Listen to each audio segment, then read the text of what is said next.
Oke Pak Willy, jadi di sini saya akan mempresentasikan tentang materi tenis meja yang akan terbagi menjadi beberapa bagian, yaitu pengertian, sejarah singkat, peralatan yang dibutuhkan, teknik dasar dan peraturannya. Di tenis meja atau sering disebut pingpong adalah olahraga yang melibatkan 2 atau 4 pemain yang saling berhadapan di atas meja. Nah, tujuan utama dalam permainan tenis meja ini adalah untuk dapat memukul bola pingpong kecil menggunakan bat atau raket, sehingga bola dapat memantul ke meja lawan dan tidak dapat mengembalikannya kembali ke arah kita. Dari tenis meja sendiri adalah tenis meja pertama kali muncul di Inggris pada akhir abad ke-19 sebagai permainan hiburan dalam ruangan. Tenis meja sendiri sering disebut sebagai pingpong. Nah, kemudian awalnya tenis meja ini dimainkan oleh para bangsawan Inggris sebagai alternatif dari tenis lapangan. Nah, barulah pada tahun 1926 International Table Tennis Federation atau ITTF itu didirikan untuk mengatur aturan dan kompetisi internasional dari tenis meja itu sendiri. Tenis meja mulai berkembang pesat di Eropa dan Asia, khususnya di negara Jepang dan Tiongkok, yang akhirnya menjadi negara dengan dominasi kuat dalam olahraga ini. Pun beberapa peralatan yang digunakan dalam permainan tenis meja. Yang pertama itu adalah meja tenis meja. Meja tenis meja adalah permukaan datar tempat permainan berlangsung. Meja tenis meja memiliki ukuran standar yang telah ditetapkan secara internasional, yaitu panjang 2,74 meter dan lebar 1,52 meter dan tingginya itu adalah 76 cm. Net, jaring yang membentang di tengah meja membagi meja menjadi 2 bagian yang sama.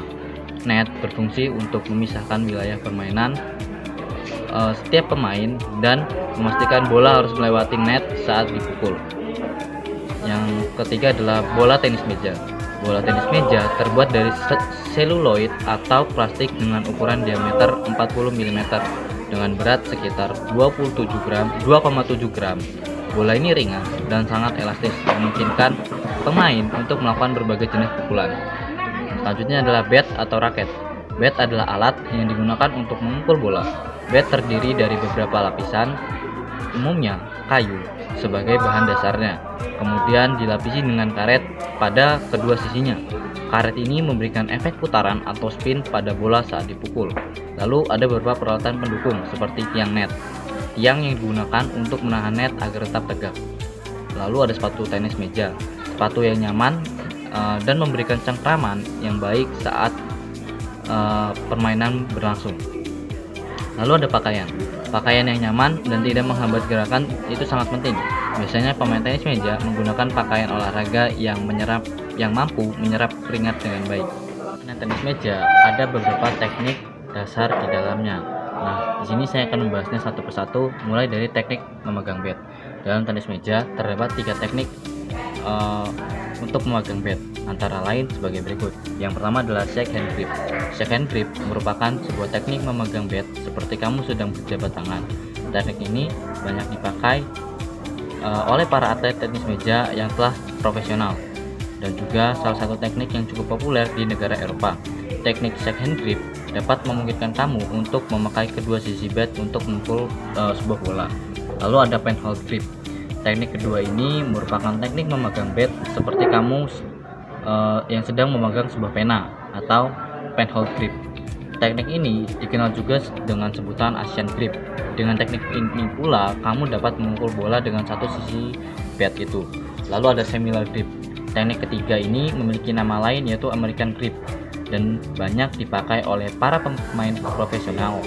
Cara memegang bat ini sama halnya dengan shake hand grip, namun bat bagian atas diputar 20 hingga 90 derajat ke arah tubuh dan jari telunjuk menempel di sepanjang sisi bat tersebut. Yang kedua adalah posisi tubuh.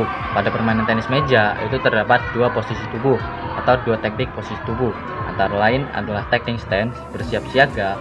Teknik stance adalah salah satu teknik yang memposisikan bagian kaki, tangan, dan juga anggota badan saat akan menyerang lawan atau bertahan dari serangan lawan. Teknik ini mempunyai dua macam gaya, yaitu squat stance merupakan sebuah teknik positioning di mana posisi tubuh mengarah ke arah meja dan umumnya digunakan saat menerima bola servis atau posisi siap kembali ketika mendapat serangan dari lawan. Tekniknya adalah gerakan satu kaki melangkah ke depan, belakang, kanan, dan juga kiri atau bahkan diagonal. Lalu gaya yang kedua adalah side stance, merupakan teknik yang dilakukan dengan posisi badan menyamping ke arah kiri atau kanan hingga posisi bahu kamu lebih dekat dengan net saat hendak menyerang lawan. Bagi pemain kidal, kamu bisa memposisikan bahu bagian kiri harus dekat dengan net.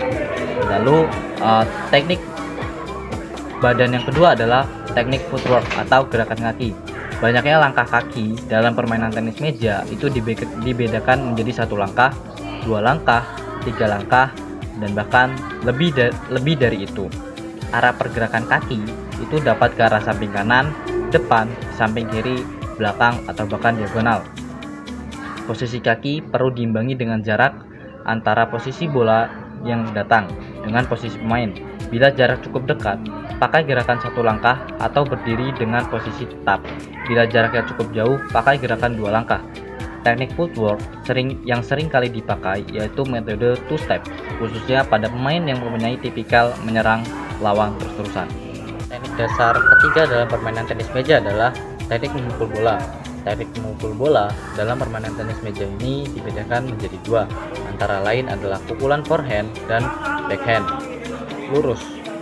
Teknik pukulan forehand dan juga backhand lurus merupakan bola yang dilambungkan ke arah pasangan dan dilakukan secara berkelompok atau berpasangan.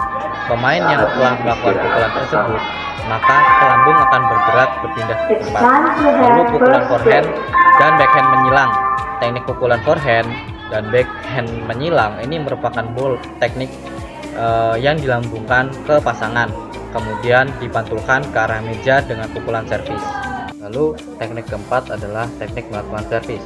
Teknik melakukan servis dibedakan menjadi 3, yakni servis backhand dan forehand lurus di bidang servis, menyilang, dan ke arah sasaran. Ketiga teknik ini dilakukan secara berkelompok yang telah melakukan pukulan tersebut bergerak berpindah tempat. Lalu teknik terakhir dalam permainan tenis meja adalah teknik melakukan smash. Dalam teknik smash terdapat 2 cara yang bisa kalian lakukan. Di antaranya adalah teknik smash backhand dan teknik smash forehand. Permainan tenis meja tentu saja ada peraturan-peraturan yang harus ditaati oleh para pemain-pemainnya.